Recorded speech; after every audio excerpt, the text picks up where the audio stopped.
Lost your phone? Battery died? GPS not working? Congratulations. You're now experiencing about 1% of what medieval travelers dealt with every single day. While we panic when we can't find the nearest coffee shop, these folks had to figure out how to cross entire continents. Back then, even the simple act of going to visit your grandmother in the next village could turn into an epic adventure. It's kind of like those video games where you start with a simple quest and somehow end up saving the entire kingdom. Except instead of fighting dragons, you're just trying really hard not to end up in the wrong country. That's why medieval travelers would have killed for even the most basic map. Though what actually passed for maps back then might make you appreciate your glitchy GPS a whole lot more. Because these weren't your typical "you are here" kind of maps. They were more like a mix between an art project and a fantasy novel with a sprinkle of "I'm pretty sure I saw that in a dream once" thrown in for good measure. In fact, many medieval map makers never actually traveled to the places they drew. They just collected stories from travelers, mixed them with local legends, and sometimes threw in a dash of pure imagination. It's like playing a game of telephone, but instead of a message getting mixed up, you end up with a map showing a mountain made entirely of diamonds next to a forest full of two-headed people. The most famous medieval map, the Hereford Mappa Mundi from 1300, puts Jerusalem smack in the center of the world. Around it, you've got your standard geographic features like rivers and mountains, but then things get interesting. There are drawings of people with faces in their chests, a land where folks hop around on one giant foot, and my favorite, a region where people apparently lived off the smell of apples. Talk about a weird diet plan. But it gets better when these map makers have a special talent for filling in empty spaces on their maps. You know how modern maps have those boring, here be nothing much areas? Medieval cartographers thought that was way too dull. Instead, they jazzed things up with sea monsters, dragons, and creatures that looked like someone described a giraffe to them through 5 different people who'd never seen one. One map even showed a group of islands where the sheep grew on trees. Yes, you read that right. Tree sheep. Kind of makes you wonder what those map makers were drinking during their lunch breaks. The shocking news is that merchants actually tried to use these maps. Can you imagine trying to navigate using directions like sail past the island of dog-headed people, take a left at the giant whirlpool that leads to hell, and if you see the fish that's bigger than Ireland, you've gone too far? It's no wonder some trading voyages that were supposed to take a few weeks ended up lasting months. Most of these maps weren't even drawn to scale. A city might be shown as bigger than an entire country just because the map maker thought it was more important. It would be like drawing your favorite coffee shop larger than the entire state of Texas on a modern map, which honestly sometimes feels accurate on Monday mornings. But before you judge these medieval cartographers too harshly, at least they made getting lost a lot more entertaining. Instead of your GPS saying recalculating, you could blame your wrong turn on trying to avoid that fire-breathing snake that was definitely marked on the map. Of course, when maps were this unreliable, medieval travelers had to find other ways to get around. Usually, this meant asking the locals for directions. Which way to London? Might sound like a simple question today, but in medieval times, it often led to some of the most confusing conversations in history. Before smartphones and road signs, locals were basically walking, talking GPS units, except they didn't always agree on where things were, and sometimes they'd send you on a wild goose chase just for fun. Medieval travelers quickly learned that asking for directions was an art form. It wasn't just about the question, it was about who you asked. Merchants were usually your best bet since they traveled regularly. Farmers knew their local area like the back of their hand, but might accidentally send you 2 counties over because they didn't realize there was more than one village called Milltown. And then there were the local teenagers of medieval times, who apparently enjoyed giving wrong directions just as much as modern kids enjoy posting prank videos. A historical record from 1267 actually mentions a man who spent 3 weeks trying to find his brother's house in the next town over because everyone he asked gave him different directions. He finally made it, only to discover his brother had moved to another village 2 weeks earlier. Talk about a family reunion gone wrong. The language barrier made everything even more interesting. Latin was supposed to be the common language, but let's be real, most people barely spoke their own local dialect clearly, let alone Latin. One German merchant in 1342 ended up in Scotland instead of France because he misunderstood the word for north. At least he got a good story out of it, and probably some really confused looks from the locals. Some clever locals turned giving directions into a business. They'd hang around popular crossroads and offer to guide travelers to their destination. For a fee, of course. It was medieval Europe's version of a ride-sharing service, except instead of a car, you got a person who might or might not actually know where they were going. According to some old court records, one particularly entrepreneurial guide in France made a living by walking people in circles for days before mysteriously disappearing with their payment. Villages eventually caught on to how bad the situation was getting. Some even started putting up crude signposts, though these weren't always helpful. One famous story tells of a sign that read, "To London," pointing in 3 different directions. When asked about it, the villagers said it was accurate because all roads lead to London eventually, if you walk far enough. But while asking locals could be hit or miss, at least you had a chance of getting somewhere. The real challenge came when travelers had to tackle the medieval roads themselves. And trust me, calling them roads is being pretty generous, because the word road in medieval times meant anything from a decent dirt path to that spot where slightly fewer trees are growing. Most of these roads started as animal tracks that people just kept using until they became proper paths, though proper might be stretching it a bit. And it's like how your local park gets those unofficial shortcuts where everyone keeps walking through the grass, except these shortcuts eventually became major trading routes. Did you know that most medieval roads were actually built on top of old Roman roads? The Romans were amazing builders, but by medieval times, their roads had been neglected for centuries. It's a bit like inheriting a really nice car from your grandparents, but never changing the oil. Eventually, you're just driving a very fancy-looking problem. Studies show that by 1200, about 70% of Roman roads in England were still being used, just in much worse condition. Some medieval roads were so bad that villages had actual laws about how many horses you needed to rescue stuck carts. In one English town, if your cart got stuck in a muddy road, the nearest farmer was legally required to help pull you out, but they could charge you based on how badly you were stuck.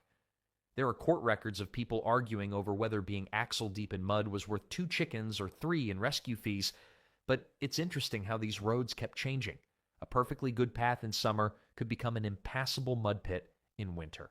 Some roads would literally disappear underwater during rainy seasons, leading to the totally reasonable medieval practice of hiring local guides whose entire job was knowing which roads were currently underwater. One medieval writer complained that he took the same route 3 times in 1 year and ended up in 3 different places because the road kept moving. Markets and fairs could actually change where roads went. If a town started holding a popular market, people would create new shortcuts to get there, and suddenly the main road would shift. It's like if everyone started cutting through your backyard to get to a new coffee shop, eventually that becomes the official route. Historical records show one road in France that gradually moved almost a mile over 50 years as people kept trying to find better ways around a particularly nasty swamp. The phrase "the road less traveled" had a very different meaning back then. It usually meant this one might actually have fewer bandits, rather than anything poetic. But at least travelers weren't completely on their own out there. That's where professional guides came in. Hiring a medieval guide was like picking a travel agent, hiking buddy, and bodyguard all rolled into one. Except their Yelp reviews were basically just tavern gossip. These guides were the original GPS, but instead of a soothing voice saying, "turn right," you got a grumpy local who might be leading you to either your destination or their cousin's robbery setup. Some guides were actually pretty legit. Records from 1234 show that in certain parts of France, guides had to pass tests proving they knew the area. They'd have to name every village, point out safe places to camp, and even know which local nobles were more likely to welcome travelers versus those who might throw you in their dungeon for suspicious wandering. One guide famously failed his test when he couldn't remember which lord had recently gotten married. Apparently, avoiding angry ex-fiancés was part of medieval route planning. The really professional guides even had specialties.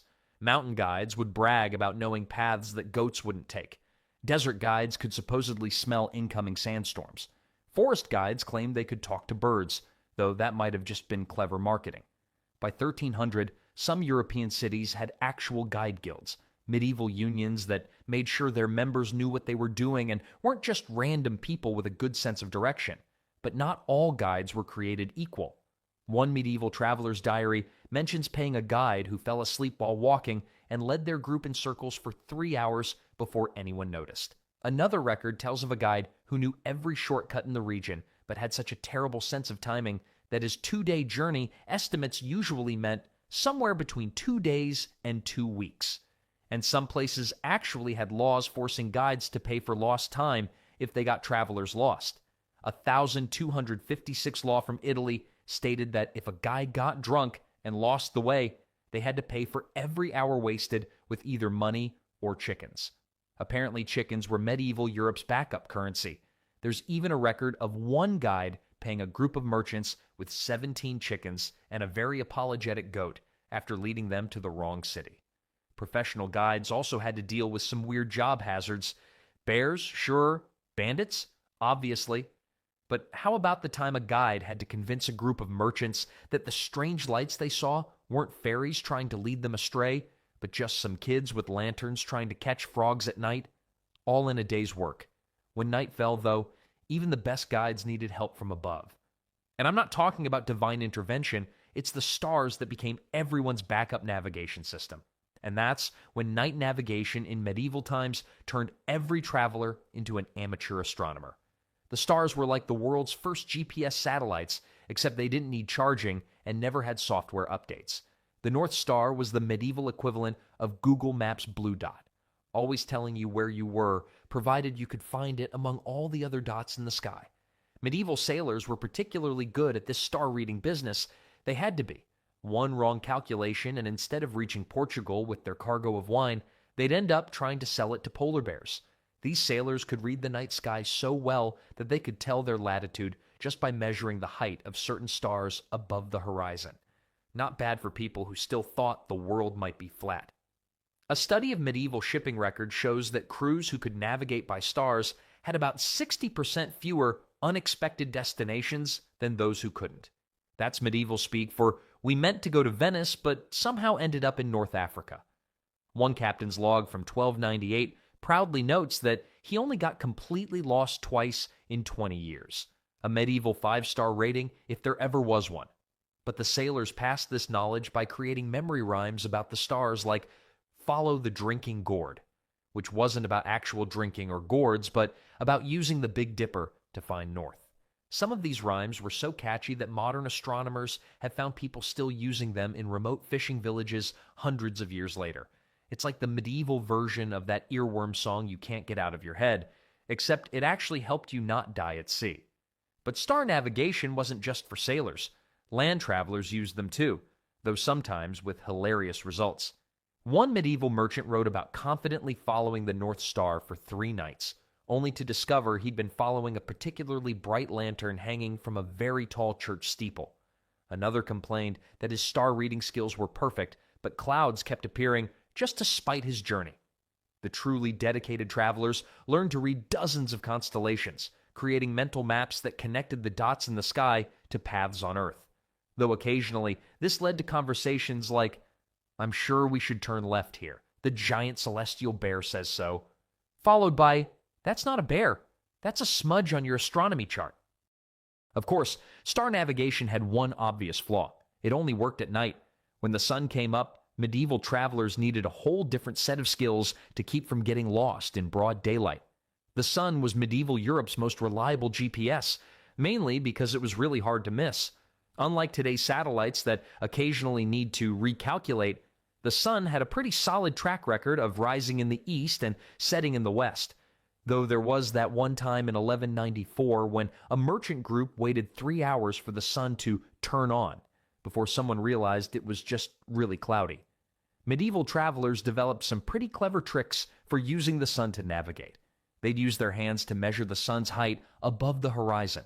Each finger width represented about 15 minutes of daylight. Though this system had one obvious flaw, people with different sized hands kept getting different results. One record from 1256 mentions 2 merchant groups arguing for hours because the guy with tiny hands thought they had 3 hours of daylight left, while the one with massive hands insisted they only had 1. Monks were particularly good at solar navigation because they already tracked the sun's position for their daily prayers.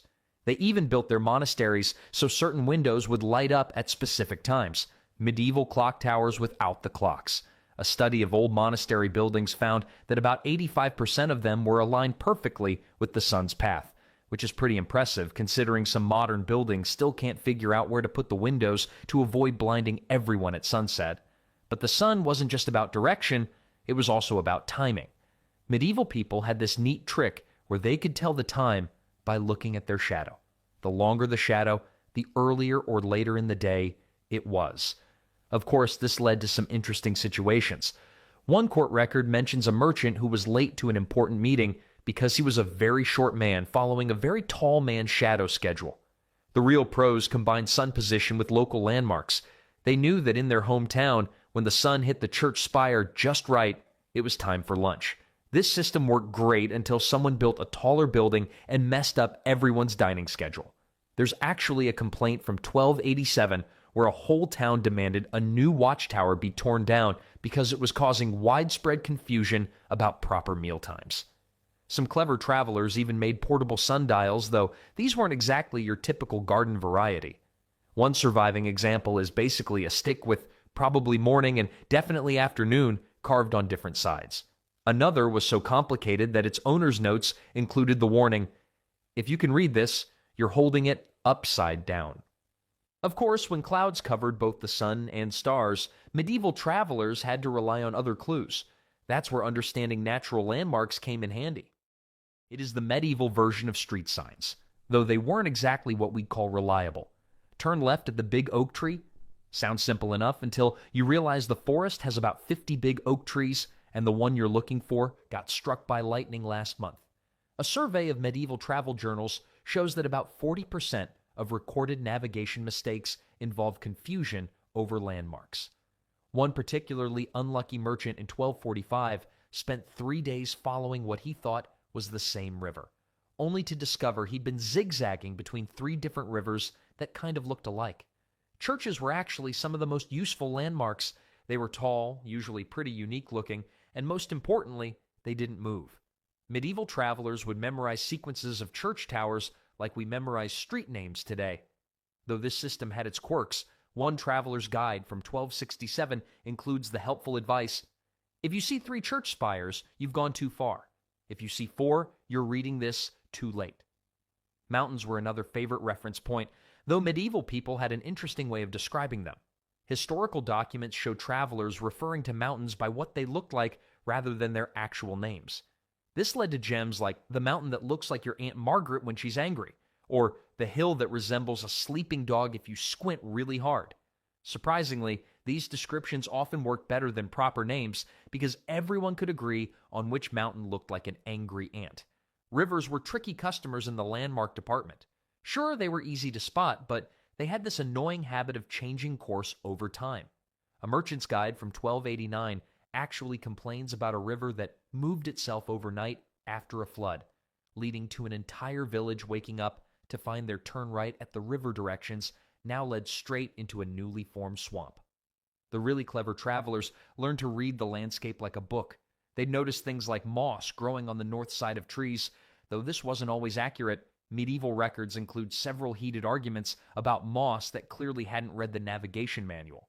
They'd look at how the wind had shaped trees over time, check which side of hills had more vegetation, and even pay attention to where animals made their homes.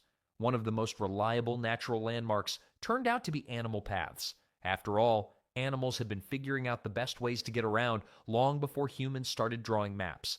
Though following animal trails did occasionally backfire, there's a hilarious account of a merchant group that confidently followed what they thought was a trade route, only to find themselves at a very surprised bear's favorite berry patch. Looking back at all these navigation methods, from stars to suspicious moss formations, it's amazing medieval travelers ever got anywhere at all.